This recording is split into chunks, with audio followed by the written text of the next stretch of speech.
안녕하세요, 용수입니다.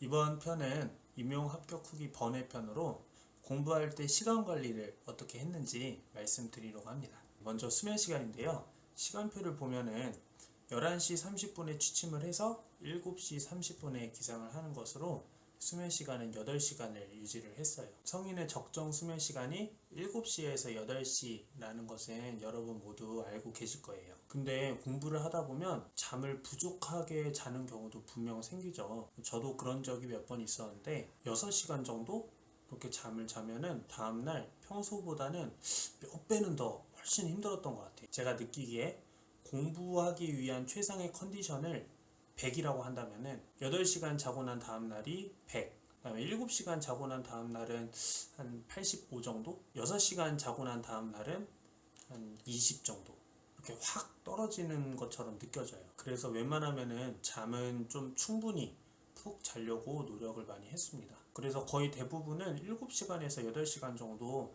잠을 잤던 것 같아요. 여러분 꼭 기억하세요. 수면 시간은 8시간, 못해도 7시간. 그 다음 공부 시간인데요. 공부 시간은 하루에 한 11시간 30분에서 12시간 정도 했던 것 같아요. 근데 이 시간은 학교 수업, 인강, 스터디를 다 포함한 시간이어서 순공 시간, 그러니까 순수 공부 시간은 아니에요. 저는 하루하루 스케줄이 다 달라서 순공 시간을 하루에 얼마나 해야겠다 이런 목표를 세우진 않았지만 매일매일 공부를 할 때마다 순공 시간을 측정은 했어요. 순공 시간을 측정할 때는 이렇게 합니다. 화장실 갔다 오는 시간 빼요. 물 마시러 왔다 갔다 하는 시간도 빼요. 핸드폰 만지작거리는 시간 당연히 뺍니다. 이 순공 시간이라는 거는 말 그대로 뇌가 눈, 손, 입 이런 것들을 통해서 학습하는 시간을 의미를 합니다. 그래서 학습을 시작을 할 때 스톱워치의 시작 버튼 누르고 화장실 갔다 오거나 중간중간에 쉴 때면은 스탑 버튼 누르고 이런 식으로 측정한 결과 저는 하루 평균 한 8시간에서 9시간 정도 순공 시간을 가졌던 것 같아요. 그리고 시험 보기 2달 전부터는 하루에 10시간 이상 순공 시간을 꾸준히 유지를 했습니다. 나는 독서실에 앉아있는 시간은 엄청 긴데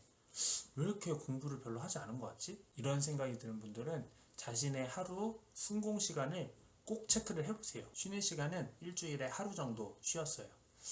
제가 집은 광명이고 학교는 천안이었는데 평일에는 학교 기숙사에서 지내면서 공부를 하다가 주말에 이제 집으로 올라와서 쉬는 시간을 가졌죠. 하루를 통으로 쉬지는 않고 토요일 오전에는 공부, 토요일 오후에는 쉬는 시간, 다음날 일요일 오전에도 쉬는 시간, 그 다음에 일요일 오후에는 다시 공부, 이렇게 반나절씩 이틀에 걸쳐서 쉬었어요. 저는 개인적으로 임용 공부를 하면서 일주일에 하루 정도는 반드시 쉬어줘야 된다고 생각합니다. 그래야 지치지 않고 꾸준히 공부할 수 있어요. 물론 9월부터는 집에 가지 않고 학교에서 계속 지내면서 일주일 내내 쉬는 시간 없이 타이트하게 공부를 하긴 했어요. 이렇게 겨우 2달 동안 쉬는 시간 없이 공부를 해봤는데 와, 진짜 숨이 턱턱 막히고 죽을 맛이었어요. 아무튼 여러분, 장기적인 공부 중에 적절한 쉬는 시간은 반드시 필요합니다.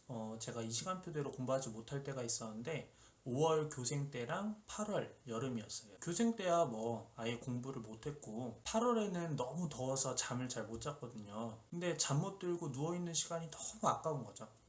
그래서 8월 달에는 공부를 한 새벽 1시나 2시까지 했다가 다음날 9시쯤 일어나서 하루 일과를 시작을 했어요. 참고로 시험은 오전 9시에 시작하기 때문에 새벽 2, 3시까지 공부하고 정오쯤 일어나는 것보다 자정 전에 취침하고 아침 일찍 일어나서 공부를 하도록 평소에 습관을 들여놓는 것이 좋습니다. 제가 한두 달을 제외하고 1년 내내 이 시간표를 유지할 수 있었던 건 생활 스터디 덕분이에요. 저는 같이 임용 준비를 하던 후배들이랑 이 생활 스터디를 했는데 아침에 모닝콜에서 깨워주고 8시에 학교 식당에서 만나서 밥 먹고 임용고사 준비실까지 같이 걸어가는 것이었어요. 별거 아닌 것 같죠? 근데 이게 별거 아닌 것처럼 보여도 장기적으로 안정적인 생활 패턴을 만드는데 도움이 되게 많이 돼요. 여러분 주변에도 같이 공부하는 분들이 계시면은 생활 스터디를 같이 해보는 것을 추천드릴게요.